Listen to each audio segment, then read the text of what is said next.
Well, with 3 episodes deep in the final season of Star Wars The Clone Wars already, and as we've done for every episode so far, we analysed episode 3 and picked out a couple of things that could use a bit of an explanation. Consider this a spoiler warning for those of you who haven't watched season 7, episode 3 of The Clone Wars. What are you doing? Go watch it.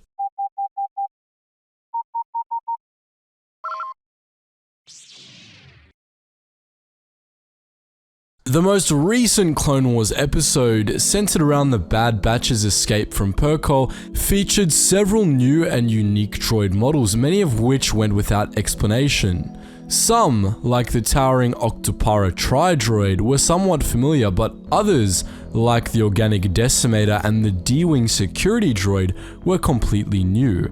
In this video, we'll be taking a look at some of the Techno Union's new toys, especially the ones which weren't really explained. The Techno Union controlled droid production on a galactic scale, and while it didn't have a monopoly on the practice, most droid making companies at least had ties to it, even if they weren't members. Most of the more famous products, which were technically Techno Union, like the B-1 battle droid, were actually produced by companies which were members of the Union, like Bactoid Combat Automata, but the Techno Union did produce some models of its own, as we saw in the most recent Clone Wars arc. Some were largely sold to the Confederacy, like the LM-432 Crab droid, while others, like the D-Wing droids we saw earlier, were kept for personal use. To start things off, let's look at those D-Wings. These oddly configured security droids were used as a standard Techno Union guard model on Skako Minor, in the same way the security variants of the B-1 battle droid were used by the Trade Federation.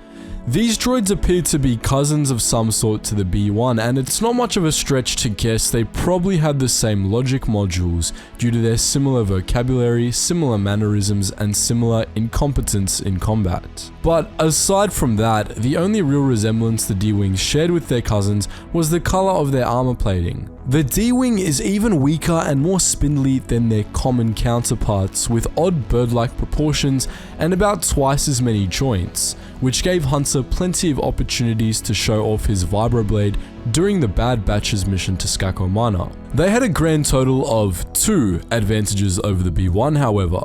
To start, they had built-in blaster rifles similar to super battle droids, which made them impossible to neatly disarm. Furthermore, these blasters were configured in an unorthodox manner, likely to make it more difficult for Jedi to reflect their bolts. The other advantage was what D-Wings got their name from, their flight capabilities. D-Wings featured fold-out wings which enabled them to glide, as well as rocket boosters which provided support when they needed to quickly accelerate or decelerate. Their blasters could be fired in flight mode, meaning the droids could serve effectively as both infantry or air support. Indeed, air support appears to be their primary function, which makes sense considering the nature of Petrou, as they were considerably more effective when attacking from the air than on the ground, as demonstrated in their attack on the Poltec village. Another, more familiar droid featured in the most recent episode was the Octopara Magna tri-droid. This unit has appeared in the Clone Wars before, most notably during the Battle of Christosis, and it was also briefly featured in Revenge of the Sith. But the model we saw in the most recent episode was different.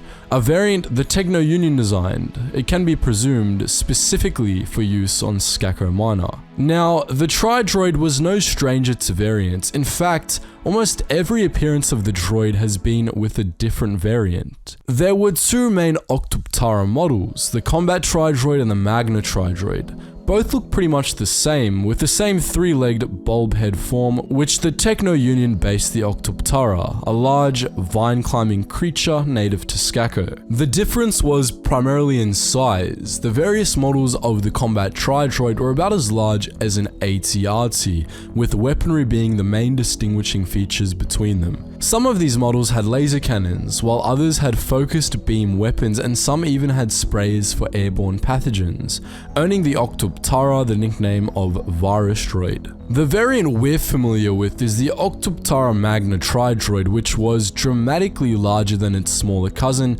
and indeed was one of the biggest walkers in the Confederacy's arsenal.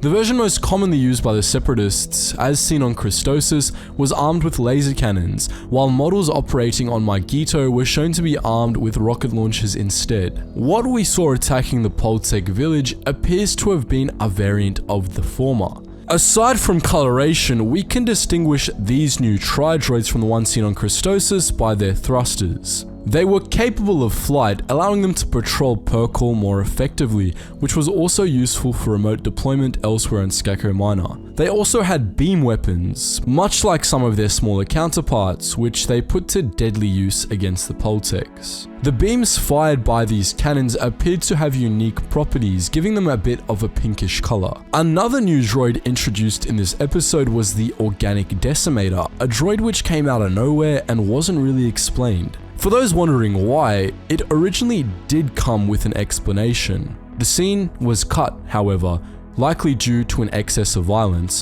which is why this most recent episode was several minutes shorter than it should have been. In the cutscene, Tambor introduced the Organic Decimator by displaying its abilities on an unwilling Poltec test subject, who the droid quickly reduced to a heap of pinkish waste.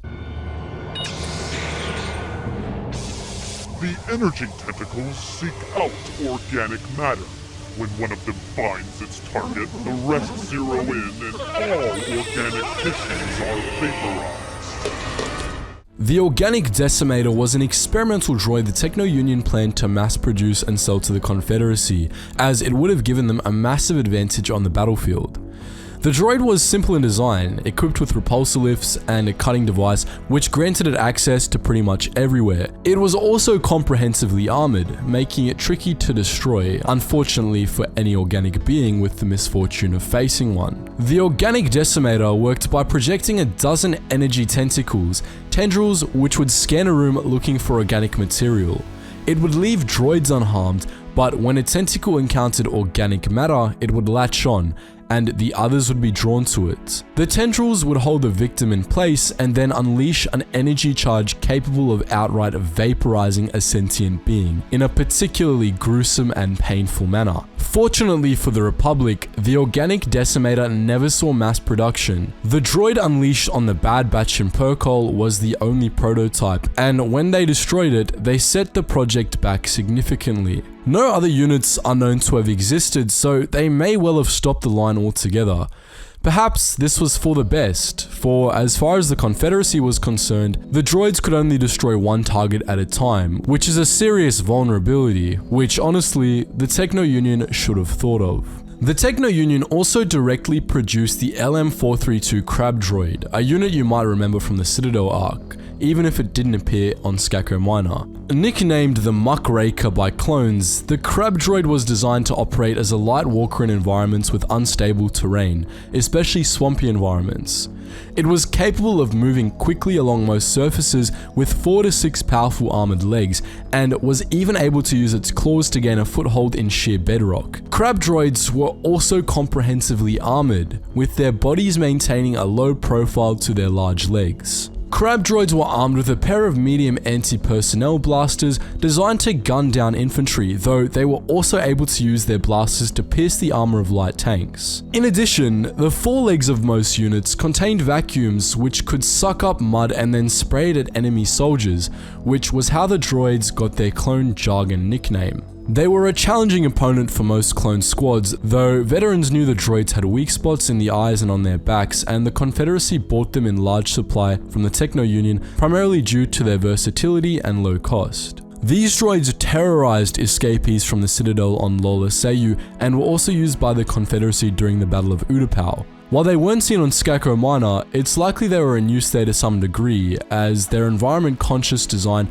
would have allowed them to easily navigate the planet's harsh terrain. So, that's an in-depth look at the most well-known droids produced by the Techno-Union, many of which appeared in the most recent Clone Wars episode.